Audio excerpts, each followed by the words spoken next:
should do a video about water divination. So divination is the practice of finding water underground to drill a borehole and this kind of thing, but also finding leaks, finding your car keys, anything that you need. And divination is the first book, the first chapter of the Bible of Chinese medicine is the I Ching. The I Ching, the chapter 1, methods of divination. So if you don't know about divination, then you're missing something massive for the mind and the spirit. So health is body, mind, and spirit, right? It's not just your body. We just talked about how thoughts, the mind creates the effect on the body, but nothing about spirit.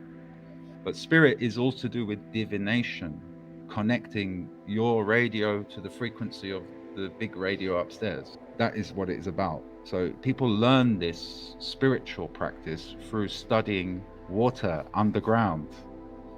And all the water companies and borehole drilling companies, yes, they use diviners, not sophisticated scientific equipment. They use diviners. And anyone can do this, anyone can learn this. It's like flicking the switch on your computer, it's turning it on.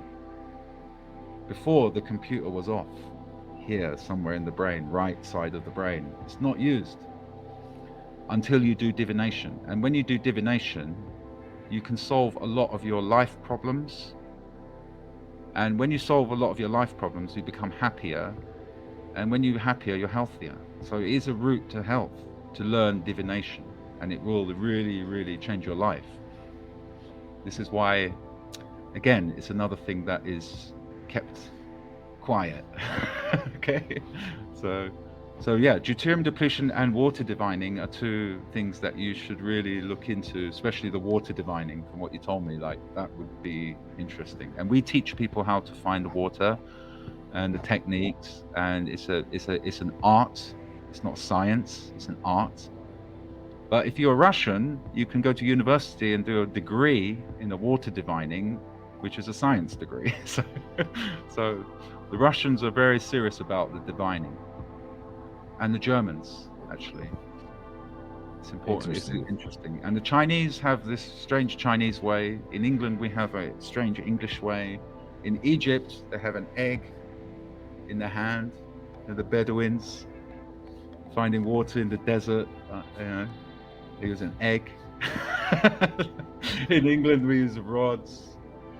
We do that too here. Yeah, and some people use a stick. Some people use a pendulum. Some people use nothing. So, yeah. So it shows you that you can see without your eyes. You can hear without your ears. Your supercomputer here has got so much power. You're just using 1% of it.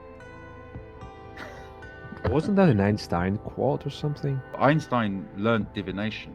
In fact, Einstein went away, became a diviner, and then came back with all his great stuff after divining, because divining is a channel that opens up information. It's like you get downloaded information. So that's what happens when people divine after some years of this practice. They start to download everything, and they will also start to develop intuitions, like they know what's going to happen in the future, this kind of things. So it's a very powerful exercise, and it creates someone to be quite powerful, but also they have to be humble with it. And they have to stick to water and don't get into this magic and this business. Because if you can find a water, you can find anything, including what you're thinking about. So this is it can send people down the wrong path. Stay with water. It's the gold standard. It's the hardest thing to find and to do properly is the water.